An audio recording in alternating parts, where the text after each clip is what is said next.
Today's video is all about progress note writing. Now, first thing, remember, progress notes, they are a legal obligation. It's not me, it's not the families that we see, it is a legal obligation for us to note down what we saw, what happened, what progress, everything about the client. First thing. Second thing, those progress notes are to help us to document growth in the client. They can be called to be used in court cases with families. So you have a responsibility to get those progress notes written. You have a responsibility to write them ethically.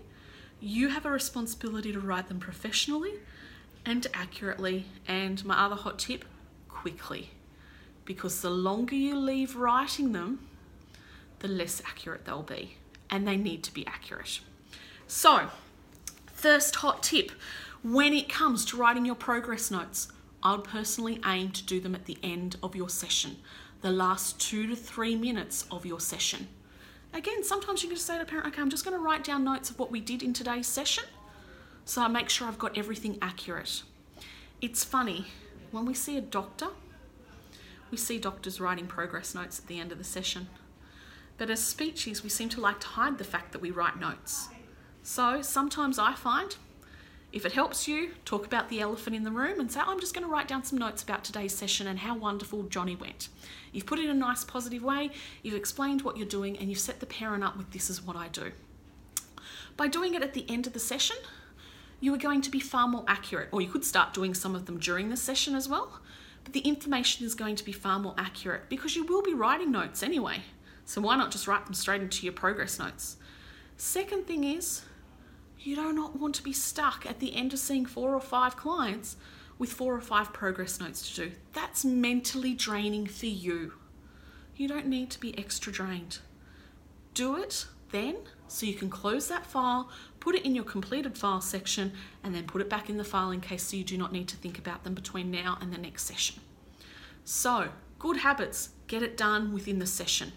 You should be able to get 90% of your progress notes done every single day. That other 10% are for some of those really complex kids that I know it can be really tough to get those progress notes written because of their behaviour. But that means you should have very minimal work outside your session beside planning to do. So, in your progress notes, you are going to write the name of the child. I'm happy for you to write B with a circle around it if they're Bryson. You're going to write who attended with the child. Was it mum? Was it dad? Was it mum and baby sister, mum and grandma, whoever it was? And how long your session went. Each and every therapy session. So it is going to say, John attended with mum and grandma for a 30-minute session. You are going to mention whether homework was completed or not completed. All you need to write is homework was completed as requested. Homework was half completed. Mum mentioned struggled with completion of homework. This is really important for you because what happens if down the track the family's saying they're not getting progress? We need to document, are they following our recommendations? So it's really important that we document what's happening with the homework. Next thing, you're going to write goal targeted. So you might write, today's therapy session focused on S with maybe your strokes, initial, at word level, very specific. You are going to mention at what level the child achieved that and with what cues. S initial at word level with maybe a visual prompt or a phonemic prompt, or what was it that helped them to get it? At what percentage? 60, 70, 80, 90%. You're going to do the same for language or spelling. Okay, so remember, goal targeted, description of what the goal was and at what level, what cues you used, and percentage achieved correct. Next, you're going to write about any behaviour or supports that were required during the session. And sometimes you might write that again, you might write before you go to your goal, beginning of the session, that Johnny was very upset, did not want to come into the session because their dog died. Or because he'd had a very big day at swimming lesson, mum had mentioned, he was feeling quite distressed, you need to provide a lot of support, so you decided to drop down goals so you can make it a positive session, whatever it might be. Write down behaviour, how that impacted, what you did to change it. Next thing you're going to do is you're going to write your plan for your next session. So you should know, based on your goals, you're only going to do 2 or 3 goals a session. Where the child was at, you should know what your next goal is, your next hierarchy, your next step up. You're going to write that down. The reason you're going to write it down is, one, when you open that file for planning for next time, your planning's already done. You don't have to think again. It's there, you know where you're going. The other thing is, sometimes your client might see someone else on the team for whatever reason. Your team member wants to know what to do next session because they don't know your family the way that you do. So you need to be clear, you need to communicate. And then you need to write any other relevant discussion with the family. Okay?